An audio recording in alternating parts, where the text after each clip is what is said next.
लक्ष्मण कुमार वर्मा बच्चे स्वागत करता हूं आपका हमारे चैनल वर्मा अकेडमी में। आज की वीडियो बच्चे बहुत जरूरी है और सभी बच्चों का डाउट है, सबका मैं डाउट क्लियर करने वाला हूं बच्चे आज कि एनओए स्टूडेंट जो होता है क्या वो डीयू के लिए एलिजिबल है, सीयूटी के लिए एलिजिबल है, नीट के लिए एलिजिबल है कि एनडीए के लिए एलिजिबल है कि नहीं। क्या सर मैं अगर एक सब्जेक्ट भी अगर पास कर लेता हूँ, ये कर लेती हूँ एनओए से, तो क्या वो सब्जेक्ट वैलिड रहेगा इन सब के अंदर। और सर मैं जब 12th अपीयर कर रहा हूं तो सर कैसे अप्लाई करूंगा जेईई मेंस के लिए, एनडीए के लिए। तो मुझे फुल डिटेल में वीडियो रहने वाली है, ध्यान से देखिएगा, ठीक है। आइए देखो बच्चे, दिल्ली यूनिवर्सिटी, बच्चे दिल्ली यूनिवर्सिटी में एडमिशन लेने के लिए आपको, ठीक है, अगर आप ओपन से ले रहे हो तो बस आप 12th पास होना चाहिए, सिर्फ आपको 12th पास होना चाहिए, ठीक। और अगर आप रेगुलर कॉलेज में लेने जा रहे हो तो भाई आपका कट ऑफ क्लियर होना चाहिए, कट ऑफ क्लियर होना चाहिए, या फिर अब तो कट ऑफ वाला सिस्टम खत्म है, आप लेकिन होना चाहिए बच्चे आपको सीयूईटी का एग्जाम क्लियर होना चाहिए। तो बच्चों का डाउट रहता है सर मेरा 12th का तो रिजल्ट ही नहीं आया, मैं सीयूटी अप्लाई कैसे करूंगा। तो बच्चे आप एज अ अपीयर स्टूडेंट डाल सकते हो कि भाई आप अपीयर कर रहे हो। वैसे बच्चे सीयूटी का एग्जाम तब कराया जाता है जब 12th का एग्जाम रिजल्ट आ जाता है, मतलब अगर आप अप्रैल में एग्जाम दोगे 12th का, जब रिजल्ट आ जाएगा तब सीयूईटी का एग्जाम होता है। तो मोस्ट प्रोबेबली रिजल्ट आ जाता है और रिजल्ट नहीं आया तो आप बता दोगे कि मैं 12th में हूं, मैं रिजल्ट आने वाला है, या फिर अपीयरिंग में हूं, 12th अपीयरिंग में, ठीक है। तो ये पूरी कहानी रहती है। हाँ, बिल्कुल डीयू के लिए एलिजिबल रहते हो अब, चाहे दिल्ली यूनिवर्सिटी हो, चाहे बनारस यूनिवर्सिटी हो, चाहे अलीगढ़ मुस्लिम यूनिवर्सिटी हो, चाहे जामिया मिलिया इस्लामी हो, कोई सा भी यूनिवर्सिटी हो बच्चे, एनओएस के स्टूडेंट हर जगह एलिजिबल है भाई, ठीक है। चाहे आप साउथ दिल्ली जाओ, नॉर्थ दिल्ली जाओ, ईस्ट दिल्ली जाओ, चाहे वेस्ट दिल्ली जाओ, ठीक है। दिल्ली की बात हो गई, और ये बच्चे इंडिया की भी बात है, चाहे इंडिया के किसी भी पार्ट में जाओ एनओएस का सर्टिफिकेट वैलिड होता है। एनओएस की सर्टिफिकेट की जो वैल्यू होती है बच्चे, बहुत बच्चे ना वैल्यू के ऊपर सवाल करते हैं कि सर इसकी वैल्यू है क्या। तो भाई एनओएस के सर्टिफिकेट की बच्चे उतनी ही वैल्यू है जितना आपके सीबीएसई की सर्टिफिकेट की वैल्यू है, ठीक है ना। तो नो डाउट, कोई डाउट नहीं है एनओएस के ऊपर, एनओएस से आप निश्चिंत होकर एग्जाम दे सकते हैं। और हाँ, आप बहुत सारे बच्चों का अगर पास हो गए हो आप, तो आपका सर्टिफिकेट अब तक नहीं आया होगा क्योंकि 30 डेज प्लस हो चुका है, तो भी टेंशन लेने वाली बात नहीं है बच्चे। एनओएस आपको बाय पोस्ट ऑफिस द्वारा, बाय पोस्टमैन द्वारा आपके घर पे डिलीवर कर देता है, तो ठीक है, टेंशन मत लो। हाँ, तो अब बच्चों का डाउट है सर मैं नीट का एग्जाम दे सकता हूँ क्या। सर मैं नीट का एग्जाम दे सकता हूँ, एनडीए के लिए अप्लाई कर सकता हूँ, नेशनल डिफेंस अकेडमी के लिए अप्लाई कर सकता हूँ क्या। तो हाँ भाई, आप नीट के लिए एग्जाम दे सकते हो। मैं एक बात बोलता हूँ, फॉर एग्जाम्पल बच्चे आपके जो 12th आपने पास किया, पीसीएम था आपके पास, फिजिक्स केमिस्ट्री और मैथमेटिक्स था, लेकिन आप अब नीट का एग्जाम देना चाहते हैं, तो आप बच्चे सीबीएसई के अंदर ऐसा कोई प्रावधान नहीं है कि आप मैथ्स वाला बच्चा नीट का एग्जाम दे सकता है, लेकिन एनआईएस के अंदर बच्चे आप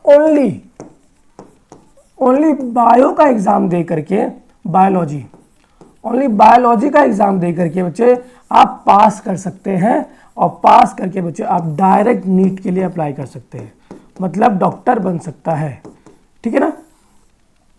सेम वाइसा वर्सा भी है, वाइसा वर्सा मतलब भाई कि इसका उल्टा भी सही है, मतलब कि अगर पीसीबी है, ठीक है ना, और आपको इंजीनियरिंग करना है तो जस्ट ऐड योर मैथमेटिक्स। क्या बच्चे, ऐड मैथमेटिक्स, मैथ्स को ऐड करके बच्चे आप अपनी प्रॉब्लम को सॉल्व कर सकते हो और जेईई मेंस का एग्जाम दे सकते हो, कोई प्रॉब्लम वाली बात नहीं है।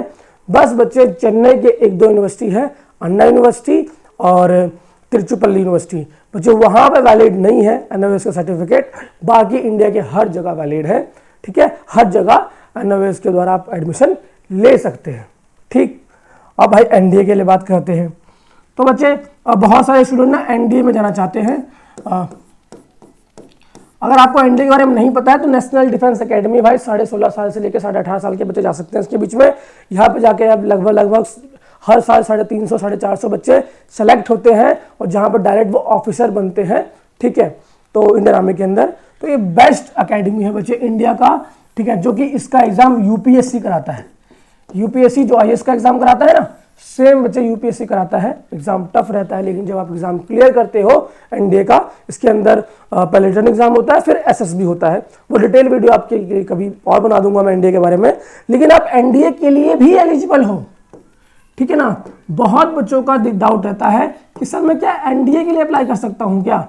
बस बच्चे, अगर जो एनडीए का क्राइटेरिया है, जो मिनिमम कितना परसेंट आना चाहिए, इंग्लिश में कितने परसेंट आना चाहिए, ये क्राइटेरिया पूरा करने के बाद अगर डजंट मैटर कि आप यूपी बोर्ड से हो कि बिहार बोर्ड से हो, चाहे सीबीएसई बोर्ड से हो या फिर एनआईओएस बोर्ड से हो, डजंट मैटर।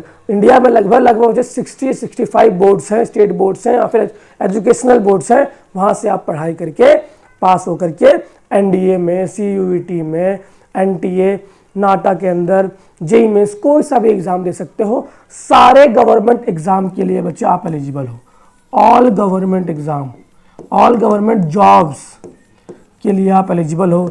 चाहे आपको बैंक का पीओ बनना है, एसएससी का एग्ज़ाम देना है, बीपीएससी का एग्ज़ाम देना है, ठीक है ना, बिहार पब्लिक मतलब बिहार का सिविल सर्विस का एग्ज़ाम देना है, यूपी सिविल सर्विस का एग्ज़ाम देना है, तो बच्चे हर जगह आप जाके एलिजिबल है। आपसे कोई नहीं पूछेगा कि आपने एनआईओएस क्यों किया। आपसे अभी आपको बहुत दिक्कत होता होगा, सर मैंने एनआईओएस एग्ज़ाम पास किया, कोई दिक्कत तो नहीं होगा।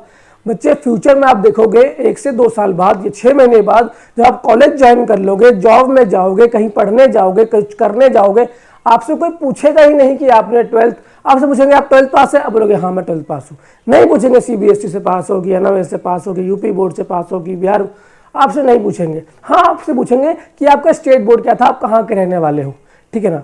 तो बस बच्चे इतना ही होता है, आपको कोई लोड लेने की दिक्कत ही नहीं है, टेंशन ही नहीं है। बहुत सारे माता पिता को, बहुत सारे बच्चों जो कि उनको डाउट रहता है सर एनआईओएस के अंदर आने के बाद सर क्या मैं पास हो पाऊंगा, तो भाई पास हो पाओगे। एमसीक्यू बेस्ड पेपर होता है, 50% एमसीक्यू रहता है, 50% सब्जेक्टिव रहता है। सब्जेक्टिव के अंदर भी बच्चे आपको जो पेपर आता है वो केस स्टडी रहता है। तो ओवरऑल बच्चे आपका बिल्कुल आसान, बहुत बढ़िया, एंड बच्चे आसानी से पास कर सकते हो, चाहे आप क्लास 10th के हो, चाहे आप क्लास 12th के हो।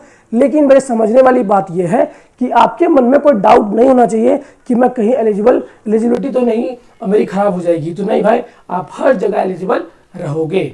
आई होप आपको बात समझ में आई है, वीडियो पसंद आया है। मुझे वीडियो पसंद आया तो वीडियो को लाइक करना, चैनल को सब्सक्राइब करो, बेल आइकन दबा लो कि जैसे ही कोई एनआईओएस का अपडेट आता है तो आपके पास नोटिफिकेशन आ जाए। बाकी बच्चे मिलता हूँ नेक्स्ट वीडियो में।